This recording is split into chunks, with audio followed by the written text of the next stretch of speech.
શિવ સમૂહ કોઈ ભોળું નથી, એટલે જ તો તેઓથી કોઈ અળગું નથી. જીવ અને શિવનું મિલન સહેલું નથી, બસ હૃદયથી કરો પોકાર તો અઘરું પણ નથી. નમસ્તે મિત્રો, હું પાયલ. મને થયું કે વિડીયો બનાવવા માટે બેકગ્રાઉન્ડ તો સારું જોઈએ, તો દિવાલ પર ચિત્ર જ બનાવી દઉં. પરંતુ ચિત્ર એવું હોવું જોઈએ જે આપણી સંસ્કૃતિ દર્શાવે.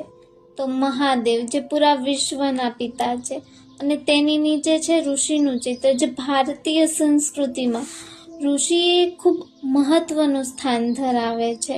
પહેલાં તો ભોળાનાથમાં મારાથી અલગ રંગ પુરાઈ ગયો, જે કંઈ ખાસ સારો ન લાગ્યો. મિત્રો, આ ચિત્ર મેં નહીં, મારા ભાઈએ બનાવી આપ્યું છે. હું તો માત્ર તેમાં રંગ ભરું છું. આજનો આખો દિવસ ચિત્રમાં રંગ ભરવામાં વીતી ગયો છે, પણ ચિત્ર હજી પૂર્ણ નથી થયું, જેમાં કંઈક અધૂરું લાગે છે.